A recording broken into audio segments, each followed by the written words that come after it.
본문의 말씀 요한복음 14장 6절의 말씀을 통해서 예수 가장 귀한 선물이라고 하는 제목으로 함께 말씀을 나눕니다. 성경책, 이 성경책을 우리가 뭐라고 고백을 합니까? 성경이 뭐라고 생각되어집니까? 우리가 신앙생활 열심히 하잖아요. 그리고 성경을 매일 읽기도 하고 그 말씀을 붙들고 기도하기도 하고 그 말씀에 따라 살려고 애를 쓴다는 거예요. 왜 그렇게 합니까? 성경은 하나님의 말씀이다라고 우리가 고백하고 있기 때문인 거고요. 또 성경은 우리의 영의 양식이다라고 생각한다는 거예요. 자, 그런데 성경이 말하고자 하는 요지가 있다라는 거죠. 한마디로 주제가 있다라는 거예요.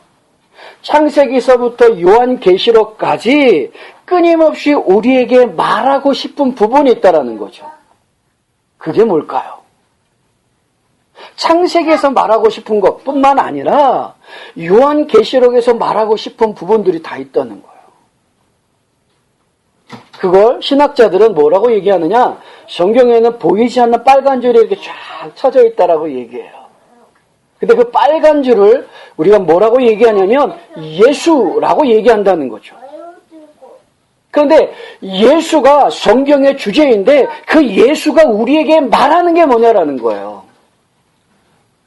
그게 성경의 주제인데 성경의 주제는 뭐 여러 개 얘기를 할 수 있지만 그 중에 가장 중요한 게 있어요. 성경이 정말 말하고 싶은 부분이 있는데 그게 뭐냐면 죄인이 어떻게 하나님께 나아갈 수 있느냐라고 하는 걸 보여준다는 거예요. 창세기도 그 얘기를 하는 거고요. 출애굽기도 그 얘기하는 거고요. 이사야서도 그 얘기하는 거고요. 마태복음도 그 얘기하는 거고요. 요한복음도 그 얘기하는 거고요. 요한계시록도 그 얘기하는 거예요. 그 얘기가 뭐냐? 죄인이 어떻게 거룩하신 하나님 앞에 나아갈 수 있을까라고 하는 걸 보여준다는 거예요. 그러면 누가 죄인이냐라는 거죠. 성경의 주제가 죄인이 하나님 앞에 나아가는 방법을 우리에게 보여주고 말씀하는데 누가 죄인이냐라고 하는 거예요. 물론 우리가 신앙생활 하면서 교회에서 듣는 죄가 뭐냐라고 얘기했을 때 하나님의 말씀에 불순종하는 것, 하나님의 말씀에 순종하지 않는 것 죄라고 얘기한다라는 거죠. 근데 하나님이 우리에게 뭘 말씀하느냐는 거예요. 무슨 말씀을 하였기에 그 말씀에 불순종함으로 그걸 죄라고 얘기하느냐라고 하는 거죠. 성경 한번 보겠습니다. 좀 번거롭지만 로마서 1장을 한번 보십시오. 자, 로마서 1장 한번 와봅시다. 로마서 1장 28절서부터 32절의 말씀 한번 봅니다. 로마서 1장 28절서부터 32절 같이 한번 읽어봅시다. 로마서 1장 28절서부터 32절 읽습니다. 시작. 또한 그들이 마음에 하나님 두기를 싫어하며 하나님께서 그들을 그 상실한 마음대로 내버려 두사 합당하지 못한 일을 하게 하셨으니 곧 모든 불의, 추악, 탐욕, 악의가 가득한 자요 시기, 살인, 분쟁, 사기, 악독이 가득한 자요 수군수군하는 자요 비방하는 자요 하나님께서 미워하시는 자요 능력하는 자요 교만한 자요 자랑하는 자요 악을 도모하는 자요 부모를 거역하는 자요 또한 하나님을 미워하는 자요 우매한 자요 배약하는 자요 무정한 자요 무자비한 자라. 그들이 이 같은 일을 행하는 자는 사형에 해당한다고 하나님께서 정하심을 알고도 자기들만 행할 뿐 아니라 또한 그런 일을 행하는 자들을 옳다 하느니라. 여기 잘 보시면 32절에 뭐라 그래요? 이 같은 일을 행하는 자는 사형에 해당한다. 이게 뭐예요? 이게 죄라는 거예요. 사형에 해당한다는 개념이 뭐냐면 죄라는 거예요. 또 한 군데 볼게요. 갈라디아서 5장을 한번 와보십시오. 갈라디아서 5장의 말씀. 갈라디아서 5장 17절서부터 21절 말씀. 갈라디아서 5장 17절서부터 21절 말씀 또 같이 읽어봅니다. 시작. 육체의 소욕은 성령을 거스리고 성령은 육체를 거스리나니 이 둘이 서로 대적함으로 너희가 원하는 것을 하지 못하게 하려 함이니라. 너희가 만일 성령의 인도하시는 바가 되면 율법 아래 있지 아니하리라. 육체의 일은 분명하니 곧 음행과 더러운 것과 호색과 우상 숭배와 주술과 원수 맺는 것과 분쟁과 시기와 분냉과 당짓는 것과 분열함과 이단과 투기와 술 취함과 방탕함과 또 그와 같은 것들이라. 전에 너희에게 경계한 것 같이 경계하노니 이런 일을 하는 자들은 하나님의 나라를 유업으로 받지 못할 것이요. 거기 보시면 21절 뒷부분에 뭐라고 이야기하느냐. 이런 일을 하는 자들은 하나님의 나라를 유업으로 받지 못한다. 그 얘기는 뭐냐? 이건 죄다라고 얘기하는 거예요. 그런데 이게 로마서에서 갈라디아에서 말씀하는 죄가 뭐냐라고 하는 것들을 언급하는 것, 사형에 해당하는 것, 하나님의 나라를 유업으로 받지 못할 것들을 이야기했는데 여기에서 벗어날 존재가 있느냐? 여기에서 벗어날 사람이 있느냐? 아무도 없다는 거죠. 아무리 착하고 선하고 아름답게 남을 위하여 자기의 것들을 희생한다 할지라도 하나님께서 말씀하시는 이 죄악의 목록을 들여냈을 때 거기서 벗어나는 인물은 아무도 없다라는 거예요. 한 사람도 없다라는 거예요. 성경은 뭐라고 얘기하느냐? 로마서 3장 10절에 의인은 없나니 하나도 없다라고 얘기해요. 결국 이 땅에 존재하는 모든 인간은 다 죄인이라는 거예요. 근데 그 죄인이 거룩하신 하나님 앞에 나갈 수 없다는 거죠. 하나님이 그 죄인을 결코 받아들이지 않으신다라는 거예요. 성경을 우리가 읽다 보면 하나님이 임재하심을 표현하는 말씀들이 있다라는 거예요. 바람으로 표현하기도 하고 번개로 표현하기도 하고 구름으로 표현하기도 하고 빛으로 표현하기도 한다라는 거예요. 왜? 하나님을 대면한 인간은 죽을 수밖에 없다는 거예요. 그 앞에 존재할 수가 없다라는 겁니다. 그래서 하나님이 상징적인 모습으로 나타나시는 거예요. 구름으로, 빛으로, 번개로, 우레로. 그렇게 만나 주심으로 그 사람을 살게 하신다는 거죠. 왜? 인간은 죄인이기 때문에. 그 죄인은 하나님이 결코 만나 주시지 않는다는 거예요. 이 땅에 존재하는 모든 사람들은 하나님 앞에 설 수가 없어요. 그런데 성경이 말씀하는 게 뭡니까? 그런 죄인이, 하나님 앞에 설 수 없는 그 죄인이 어떻게 하나님 앞에 설 수 있느냐, 어떻게 하나님 앞에 나아갈 수 있느냐라고 하는 걸 보여준다는 거예요. 오늘 본문에서 분명히 말씀합니다. 주님이 말씀해요. 뭐라고요? 내가 그 길이요 진리요 생명이니 나로 말미암지 않고는 뭐요? 아버지께로 올 자가 없다. 죄인은 하나님 앞에 나갈 수 없지만 하나님은 그래도 그 죄인을 사랑하셨다는 거예요. 그래도 우리를 사랑하셨다는 거예요. 죄로 범벅되어져 있고 죄의 모습으로 가득한 나, 그래서 내가 하나님 앞에 나아갈 수 없지만 그런 나를 하나님이 사랑하셨다는 거죠. 그래서 뭐예요? 하나님 앞으로 나올 수 있도록 하나님이 친히 길을 만들어 주신다는 거예요. 그게 누구예요? 그게 예수. 그 예수님이 하시는 말씀, 내가 길이요 진리요 생명이요 나로 말미암지 않고는 아버지께로 올 자가 없느니라. 이 말씀의 원문을 보면 길과 진리와 생명이라고 하는 이 단어 앞에 정관사가 붙어 있어요.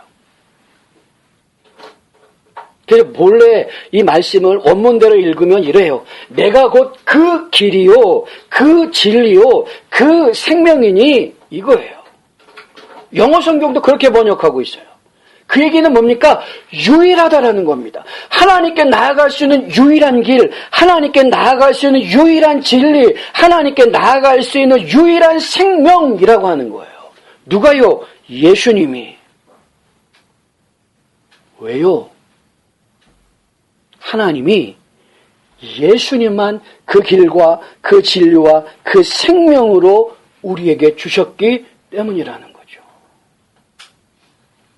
그래서 사도행전에서 뭐라고 고백하느냐? 사도행전 4장 12절에 다른 이로서는 구원을 받을 수 없나니 천하 사람 중에 구원을 받을 만한 다른 이름을 우리에게 주신 일이 없다. 예수만이 유일한 길이라는 거예요.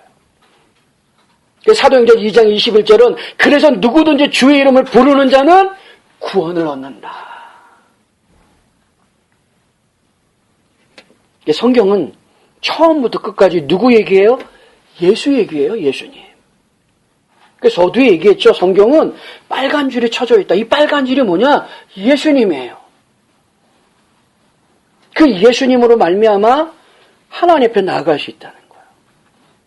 그러니까 신약은 그 예수를 분명하게 우리에게 보여주기 때문에 우리가 예수를 믿으면 하나님 앞에 나아갈 수 있다. 죄로 번복된 나이지만은 하나님 앞에 나아갈 수 있음을 분명하게 보여줍니다. 그런데 구약은요. 구약은 하나님께 나아갈 수 있는 방법을 뭘로 보여주느냐라는 거죠.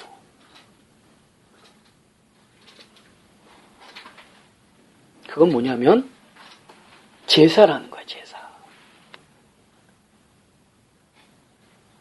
구약 성경 가운데 가장 중요한 성경 5권이 있습니다. 이걸 모세오경이라 그래요. 창세기, 출애굽기, 레위기, 민수기, 신명기. 이걸 모세오경이라 그러는데 이 모세오경이 구약의 근간입니다. 뿐만 아니라 이 모세오경은 성경 전반의 근간이 되어지고 있다는 거예요. 그런데 그 모세오경 가운데 가장 중요한 성경이 무엇일까? 그 레위기예요. 우리가 레위기를 참 읽기 힘들어해요. 왜? 거기에 등장하는 내용이 뭐냐면 거의 제사법이에요. 그러니까 율법에 대한 내용들이에요. 근데 율법의 내용의 핵심이 뭐냐? 제사예요, 제사. 그 제사를 5가지로 얘기합니다. 번제, 속죄제, 속건제, 화목제, 소제, 목적이 있는 5가지의 제사를 얘기하고 방법적으로 화제, 거제, 요제, 전제라고 얘기해요. 불로 태우는 것이냐, 아니면 높이 드는 것이냐, 아니면 흔드는 것이냐, 아니면 뿌리는 것이냐, 이런 거에 따라서 제사의 방법을 얘기합니다. 이 제사의 방법에 따라서 지위와 부, 그 사람의 지위가 어느 정도냐, 그 사람이 가진 것이 어느 정도의 기준에 따라서 제사의 제물을 드립니다. 제사의 제물에 쓰이는 것들은 뭐냐? 소, 염소, 양이에요. 아주 가난한 자는 비둘기를 잡아서 드려요. 비둘기를 드리지 못할 정도로 가난한 사람은 고운 가루를 드려요. 고운 가루도 어느 정도 드리냐면은 제사를 드리려고 고운 가루를 가지고 왔을 때 제사장이 그걸 이렇게 짚습니다. 짚는데 어떻게 짚냐면 이렇게 짚는 게 아니라요. 이렇게 짚는데요. 이렇게.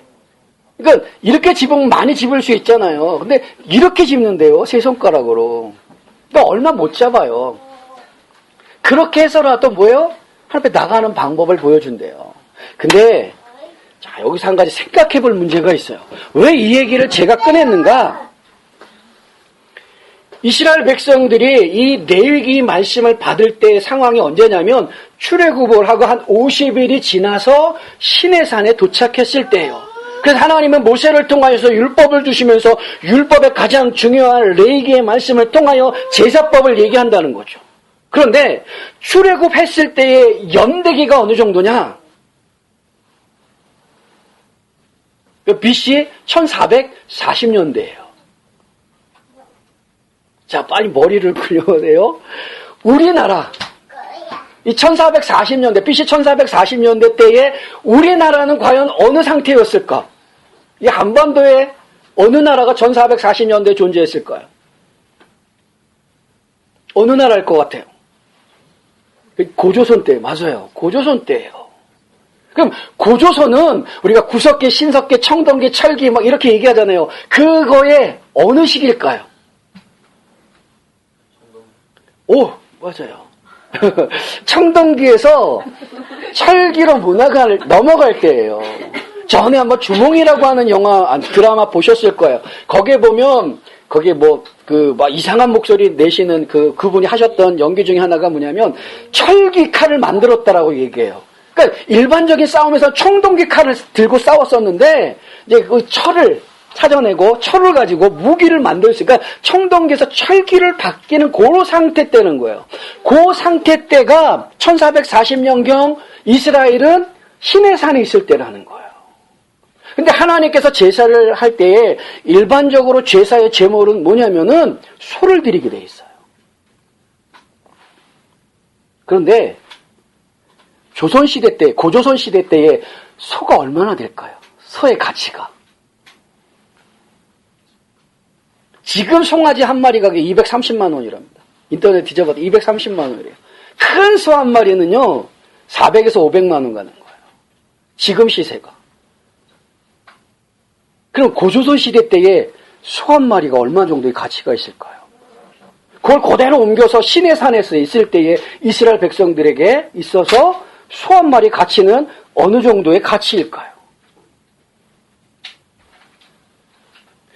우리나라 조선 역사에 금식령이 내려진 고기가 있습니다. 그러니까 먹지 못하게 하는 거야, 법적으로 아예. 그게 무슨 고기냐면 소고기예요. 나라에서 아예 법적으로 소고기는 먹지 마라 라고 하는 금식령이 내려져 있어요. 왜 소고기를 먹지 못하게 했을까요? 소는 주로 뭐 했어요? 농사 짓는 거예요, 농사. 그런데 그 소를 잡아먹으면 뭐예요? 농사를 못 져요. 농사를 못 지면 나라에 뭘 못 바쳐요? 세금을 못 바쳐요. 세금을 못 내요. 그럼 나라에 돈이 없는 거예요. 그럼 나라가 운영이 안 되는 거예요. 그래서 아예 법적으로 소고기는 먹지 말라라고 금식령을 내렸대요. 그러나 왕들이나 귀족들은 몰래 먹었답니다.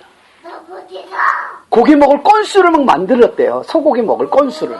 그 정도로 소에 대한 가치가 있었다는 거예요.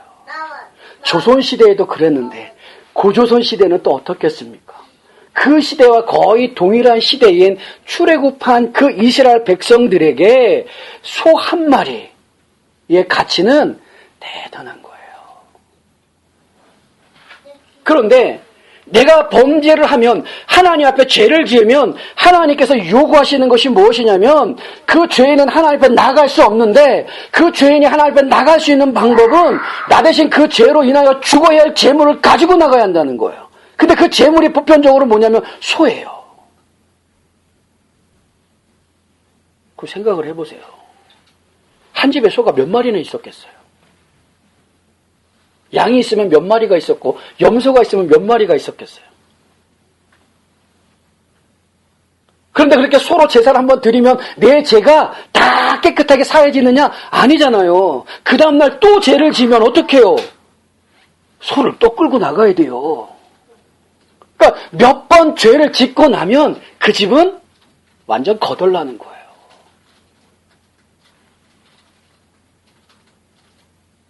그래서 하나님이 그 죄인이 하나님 앞에 나오는 방법으로 제사법을 제시하시면서 기본적으로는 소를 드리게 하지만 그 정도를 드릴 수 없는 가정은 양이나 염소를 드리게 하고 아니면 비둘기, 그것도 안 되면 고운 가루를 드리게 하는 거예요.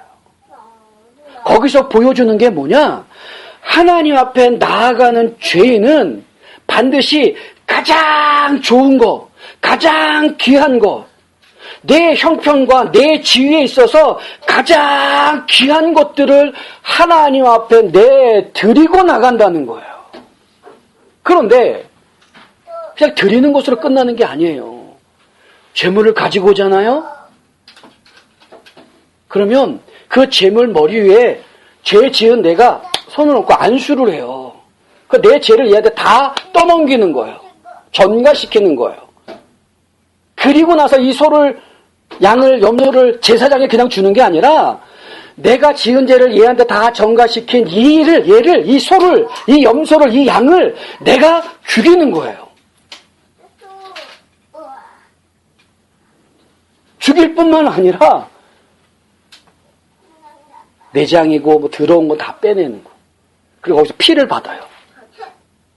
그 피를 받아서 이 피를 제사장한테 드리고 또 이 고기는 내가 자르는 거예요. 각을 뜨는 거예요. 생각을 해보세요. 이 닭 잡아본 분 계세요? 개 잡아본 분 계세요? 어릴 때 한번 닭을 잡아본 적 있어요. 잡는 방법을 몰라서 양동이에다 물을 가득 떼어놓고 목 꽉 잡고 그냥 물에다 한 30분 넣어놓고 익사를 시켰어요. 근데 그 이후에 손이 부들부들 떨려가지고 그날 저녁에 그 잡은 닭을 가지고 어머님이 닭볶음탕을 해주셨는데 못 먹었어요. 왜? 계속 그 닭 잡은 생각나는 거야.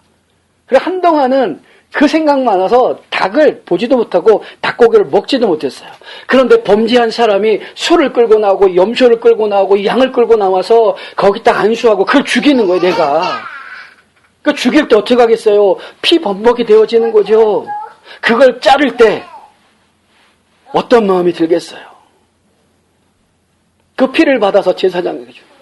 제사장에 그 피를 받아 줄 때 그 죄 지은 피의자의 상황이 어떨 것 같아요? 피범벅해요. 온통 피비린내 나는 거예요. 그 소는 어쩌면 내 집의 전재산이에요.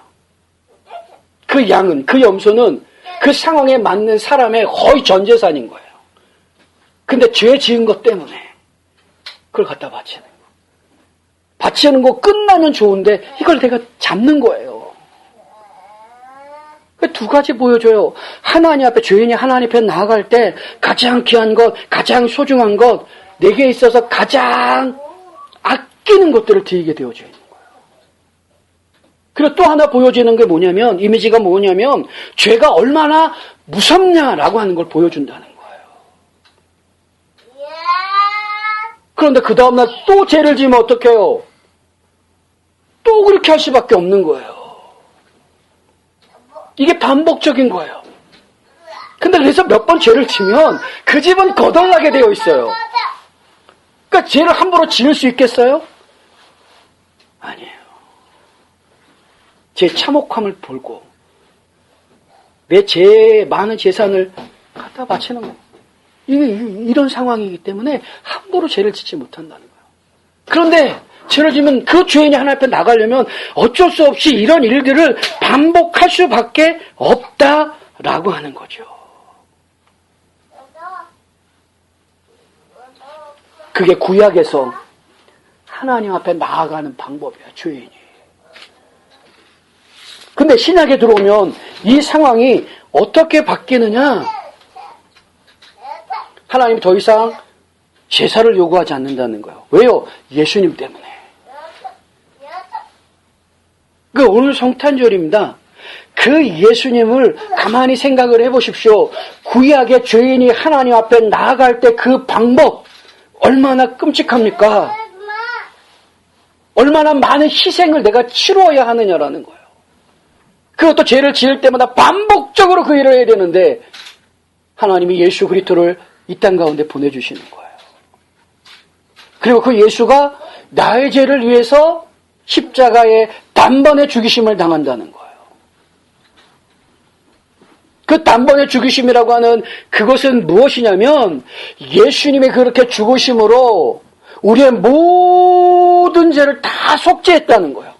그만한 가치가 있다는 거예요. 누가요? 예수님이 더 이상 너는 나한테 제사를 드리지 않아도 되고 더 이상 예수가 죽지 않아도 된다라고 하는 겁니다. 예수님의 그 단번에 죽으심으로 말미암아 우리 모든 죄가 사해졌다는 거예요. 그래서 히브리서에서 이렇게 얘기합니다. 그리스도께서는 장래 좋은 일을 대제사장으로 오사 손으로 짓지 아니한 것 곧 이 창조에 속하지 아니한 더 크고 온전한 장막으로 말미암아 염소와 송아지 피로 하지 아니하고 오직 자기의 피로 영원한 속죄를 이루어 단번에 성소에 들어가셨느니라. 이 뜻을 따라 예수 그리스도의 몸에 단번에 들으심으로 말미암아 우리가 거룩함을 얻었노라. 예수님이 죽으실 때의 모습을 가만히 생각을 해보십시오. 성소와 지성소를 가로막고 있는 그 성소의 휘장이 찢어졌다는 거예요. 위에서부터 아래로. 그 성막이 있으면요, 성막 안에 또 하나는 작은 성소와 지성소라는 집이 있어요. 일반적으로는 그 성막에 있는 마당에서 제사의 일들이 일어나고, 특별한 경우 제사장이 하루에 한 번씩 성소라고 하는 곳에 들어가고요. 1년에 딱 한 번 대속죄일에 대제사장이 성소를 지나서 휘장을 지나서 지성소로 들어가는 거예요. 하나님을 만나러. 딱 한 번. 그렇게 하나님 앞에 나가기가 힘들다라는 거죠. 어렵다라는 거죠. 그걸 예수님께서 십자가에 죽으심으로 쫙 찢어 놓으신 거예요. 그러니까 누구든지 예수 안에 있으면 얼마든지 하나님 앞에 나갈 수 있다라는 거예요. 네가 무슨 죄를 지었다 할지라도, 내가 극악무도한 죄를 짓고 세상의 사람들의 손가락질을 하는 그런 죄를 저질렀다 할지라도 하나님은 활짝 열어놓으시고 나오라는 거예요. 누굴 통해서요? 예수 그리스도를 통해서.